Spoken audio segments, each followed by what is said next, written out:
जंग की आहट, तेल में उबाल और शेयर बाजार में उथल-पुथल। मिडिल ईस्ट का बारूद अब आपकी जेब जलाने वाला है। हॉर्मूज में बढ़ते तनाव और अमेरिका ईरान के बीच छिड़ते विध्वंस ने कच्चे तेल की कीमतों को आसमान पर पहुंचा दिया है। एक तरफ 22 अप्रैल की डेडलाइन और दूसरी तरफ कच्चे तेल में लगी आग। क्या ये महाजंग पूरी दुनिया की अर्थव्यवस्था को स्वाहा कर देगी? नमस्कार, मैं प्रिया श्रीवास्तव और आप देख रहे हैं न्यूज़ 18। अमेरिका ईरान एक बार फिर से आमने सामने आ गए हैं।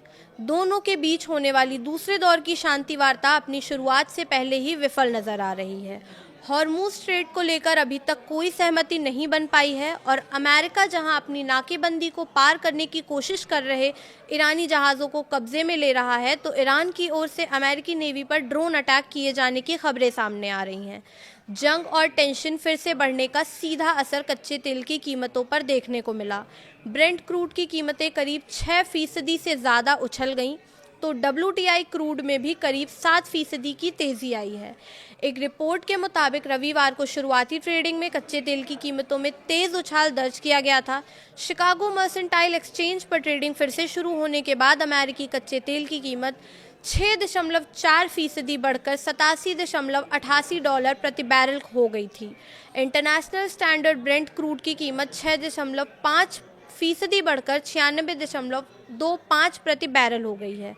ऑयल मार्केट का ये रिएक्शन अमेरिका और ईरान के बीच शांति स्थापित होने के 2 दिन से ज़्यादा समय तक बढ़ती उम्मीदों के टूटने के बाद देखने को मिला है।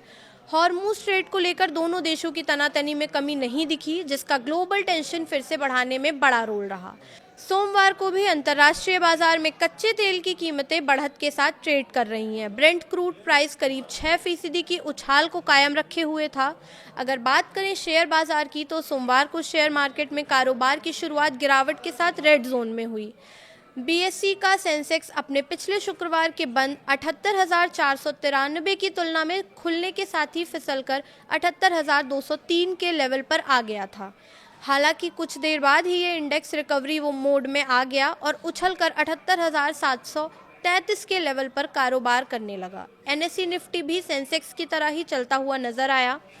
50 शेयरों वाला ये इंडेक्स अपने पिछले बंद 23,353 की तुलना में ओपनिंग के साथ गिरकर 24,241 के लेवल पर आ गया, लेकिन फिर अचानक इसकी गिरावट पर भी ब्रेक लग गया और ये उछलकर 24,420 के स्तर पर कारोबार करता नजर आने लगा। मिडिल ईस्ट में तनाव कुछ दिनों में कम हुआ था और उम्मीद जताई जा रही थी कि पाकिस्तान के इस्लामाबाद में पहली शांति वार्ता फेल होने के बाद दूसरी बातचीत सफल रहेगी, लेकिन इसके शुरू होने से पहले ही टेंशन चरम पर पहुंच गई है।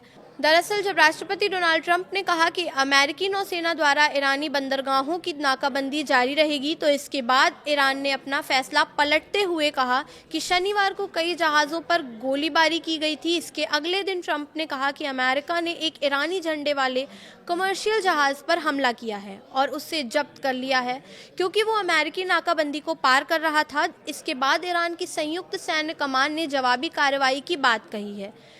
US इजराइल वर्सेस ईरान युद्ध कुछ दिन की शांति के बाद अब फिर से बढ़ने लगा है और ये 8वें हफ्ते में एंट्री कर चुका है। इस युद्ध ने दशकों के सबसे बड़े ग्लोबल एनर्जी क्राइसिस में एक को जन्म दिया है। इसका असर दुनिया भर के देशों पर देखने को मिला है, खास तौर पर एशिया और यूरोप के वो देश जो खाड़ी देशों से अपने तेल का एक बड़ा हिस्सा आयात करते हैं। उन्हें सप्लाई में रुकावट और प्रोडक्शन में कटौती से सबसे अधिक परेशानी उठानी पड़ रही है। फिलहाल इस वीडियो में इतना ही। ऐसे ही और वीडियोस के लिए देखते रहिए न्यूज़ 18।